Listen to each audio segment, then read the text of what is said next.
নমস্কার, লুসির রান্নাঘরে সকলকে স্বাগত। আজকে চলে এসেছি কাঁচকলার কোপ্তা কারি রেসিপি নিয়ে। তাহলে চলুন বন্ধুরা, দেখে নেওয়া যাক আজকের রেসিপি। কাঁচকলার কোপ্তা কারি বানানোর জন্য আমি প্রথমে নিয়ে নিচ্ছি কাঁচকলা আর আলু। এখানে কাঁচকলাগুলোকে আমি এরকম ছোট করে কেটে নিয়েছি, আর আলুগুলোকে ঠিক এইভাবে আধখানা করে কেটে নিয়েছি। এখন আলু আর কাঁচকলা একটা প্রেসার কুকারের মধ্যে নিয়ে নিচ্ছি।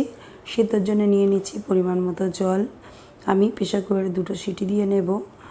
আর সিদ্ধর সময় দিয়ে দিচ্ছি হাফ চামচ লবণ আর হাফ চামচ হলুদের গুঁড়ো।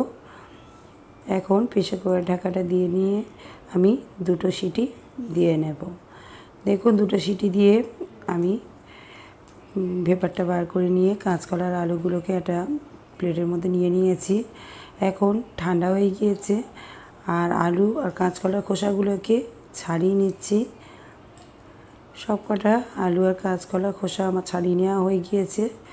এখন আলু আর কাঁচকলাগুলোকে আমি এইভাবে মিশিয়ে নিচ্ছি। এখন আলু আর কাঁচকলা বেশ ভালো করে মিশে গিয়েছে। এখন এর মধ্যে কিছু মশলা অ্যাড করব।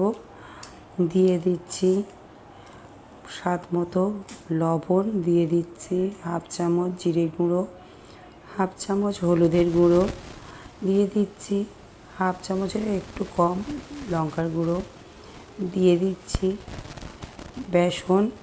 এখানে আমি 2 চামচ বেসন দিয়েছি। আপনারা বেসনের পরিমাণটা একটু বুঝে দেবেন। যদি খুব পাতলা মনে হয় তখন একটু বেসনের পরিমাণটা বাড়াবেন। বেশ ভালো করে সমস্ত কিছু মশলা মিশিয়ে নিয়েছি আলু আর কাঁচকলার সঙ্গে। এখন ঠিক এইভাবে কিছুটা হাতের মধ্যে তুলে নিয়েছি, আর এরকমভাবে কোপ্তা শেপ দিয়ে নিচ্ছি। এই একইভাবে সব কটা কোপ্তা আমি বানিয়ে নিয়েছি। এখন গ্যাসেতে একটা কড়া বসিয়ে দিয়েছি।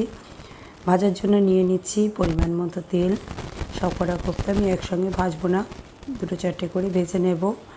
আমি এখানে একে একে কোপ্তাগুলোকে ছেড়ে দিচ্ছি কড়াতে। যে কটা ধরবে প্রথমে ভেজে নেব, তারপরে বাকি যেগুলো থাকবে আবার আমি ভেজে নেব। এক পিঠ বেশ মিনিট 2-3 রেখে দিয়েছিলাম। গ্যাসের ফ্লেমটাকে লো টু মিডিয়ামে রেখেছি। এক পিঠ ভাজা হয়ে যাওয়ার পরে আমি পিঠটাকে উল্টিয়ে দিচ্ছি। অপর পিঠটাকেও ঠিক একইভাবে লাল করে আমি ভেজে নেব। মিনিট 3 সময় দিলেই এক পিঠ ভাজা হয়ে যাবে। দেখুন সমস্ত কোপ্তাগুলো ভাজা হয়ে গিয়ে তুলে নিয়েছি। এখন আমি কড়াতে নিয়ে নিয়েছি আরও একটু তেল। তেলের মধ্যে দিয়ে দিলাম একটা তেজপাতা, একটা শুকনো লঙ্কা, দিয়ে দিচ্ছি কিছু গোটা জিরে, দিয়ে দিলাম কোচানো টমেটো। এখানে আমি 2টো মিডিয়াম সাইজের টমেটোকে ছোট করে কুচিয়ে দিয়ে দিয়েছি। টমেটোটাকে কিছুক্ষণ ধরে ভেজে নেব। বেশ কিছুক্ষণ ধরে টমেটোটাকে আমি ভাজতে থাকছি। আর টমেটোটা খুব তাড়াতাড়ি নরম হয়ে যাওয়ার জন্য দিয়ে দিলাম স্বাদ মতো লবণ। লবণটা দিলে খুব তাড়াতাড়ি টমেটো নরম হয়ে যায়। দেখুন টমেটোগুলো অনেকটাই নরম হয়ে গিয়েছে। এখন এর মধ্যে দিয়ে দেব চিনি। এখানে হাফ চামচ চিনি আমি দিলাম, যেহেতু নিরামিষ তরকারি হাফ চামচ চিনি দিয়েছি। দিয়ে দিলাম 1 চামচ হলুদের গুঁড়ো, হাফ চামচ লাল লঙ্কার গুঁড়ো, দিয়ে দিচ্ছি 1 চামচ জিরের গুঁড়ো। এখন আমি সমস্ত কিছু বেশ ভালো করে কষিয়ে নেব। দেখুন বেশ কিছুক্ষণ ধরে কষিয়ে নিয়েছি, আরও মিনিট 2 আমি কষাতে থাকবো। এখন অল্প একটু জল দিয়ে দিচ্ছি। যেহেতু আমার তরকারিতে একটু তেলের পরিমাণটা কম থাকে, ওই জন্য একটু জল দিয়ে আমি বেশিক্ষণ ধরে কষাই। আমার যে সকল বন্ধুরা আমার রেসিপি দেখেছেন তারা জানেন আমি খুবই অল্প তেলে রান্না করি। দিয়ে দিলাম পরিমাণ মতো জল। বেশ ভালো করে কষিয়ে নিয়েছিলাম। জলটা দিয়ে ভালো করে নেড়ে চেড়ে নিলাম। একটু ঝোলটা ফুটে উঠলে তারপরে আমি কোপ্তাগুলোকে ছেড়ে দেব। বন্ধুরা, নিরামিষের দিনে এইভাবে কাঁচকলার কোপ্তা কারি আপনারাও বানিয়ে দেখবেন। দুপুরবেলায় গরম ভাতের সঙ্গে খেতে দারুণ লাগে। এছাড়াও আপনারা এটা রুটি পরোটার সঙ্গে পরিবেশন করতে পারেন। দেখুন বেশ ভালো করে ঝোলটা ফুটে উঠেছে। এখন আমি কোপ্তা কারিগুলোকে ছেড়ে দিচ্ছি। আর এই সময় গ্যাসের ফ্লেমটাকে একেবারে লোতে করে দেব। গ্যাসের ফ্লেম লোতে রেখে আমি মিনিট 2 ফুটিয়ে নেব। বেশি ফোটানোর দরকার নেই।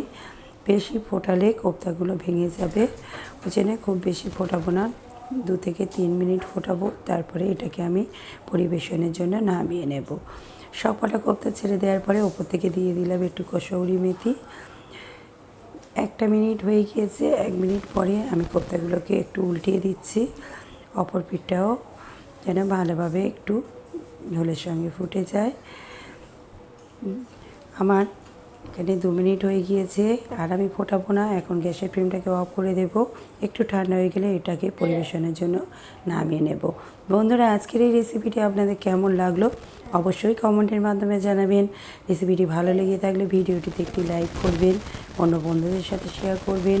আর আমার রেসিপি আপনাদের যদি ভালো লেগে থাকে চ্যানেলটিকে সাবস্ক্রাইব করার অনুরোধ রইল। আজকের রেসিপি তাহলে বন্ধুরা এই পর্যন্ত।